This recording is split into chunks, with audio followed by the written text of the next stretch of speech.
I found a cassette tape in the back of a used car. I should have known that something was off the moment I heard about the deal. In a time when used cars are going way above their market value, this one was practically a steal. Granted, it was through a friend of mine saying they had to move and were willing to give it away for cheap, and I was desperate to get my hands on a cheap car, so I guess I can't be blamed too harshly for that. The car by itself was old, and it was while I was cleaning out the backseat that I saw there was an unmarked cassette tape wedged in the crevice between the seats. It would have been easy enough to miss from another angle. I think I ended up dislodging it while shaking the backseat, making it visible in the first place. I withdrew it and saw that it was relatively undamaged, quite surprising given how long it must have been in there. My friend was not big into cassette tapes, as you can imagine, so it must have been the guy who owned it before him. My friend had told me that it had been owned by 2 people before him. Thankfully, the car still started up when I put in the keys and ran with no real problems. While I was taking it for a short ride, my attention went to the cassette. It was unmarked, so what had been recorded on it? Curious, I inserted it into the player and pressed play. I had expected some old 90s song to start playing, but what started instead was a male voice. Hello there. Don't know who you are who's listening to this, but I hope you're doing well. My name is Charles, and first off, hope you're having a nice day today. There was the occasional sound of honking and the wind while the man was speaking, so he was probably recording while driving. The headlights flickered as the voice filled my ears, but I chalked it up to the car being old. Unfortunately, I don't think we'll be able to talk for long. This is kind of a journal of sorts, I guess?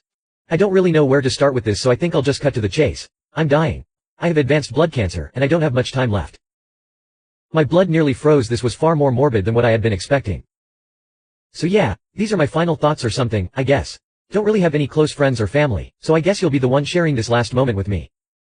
I think that's enough for today. I'll tune in back later. There was a pause and I began to panic, though it had just been a short time. I was hooked and wanted to hear more. My first reaction, of course, was that it might have been some sort of prank, except I knew my friend very well. This wasn't the kind of joke he would have pulled, and there was something about the tone of the person's voice that I could hear even over the cassette that told me his grief was real. I just hoped that wasn't all there was on the tape. Right, I guess I forgot to mention this last time. Today is December 3rd, 2004.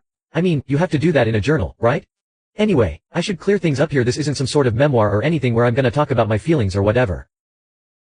See, I might sound crazy, and maybe I am, but there is a way that I might be able to live.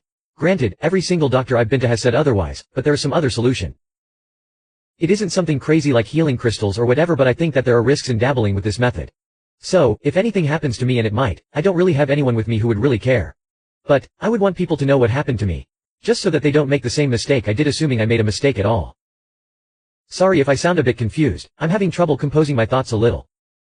I began driving towards a road going through the nearby woods. There were no other cars in sight, which made me kind of nervous if this pile of junk decided to break down, but this road did get some traffic, so I was sure that I would be able to get help at some point or the other.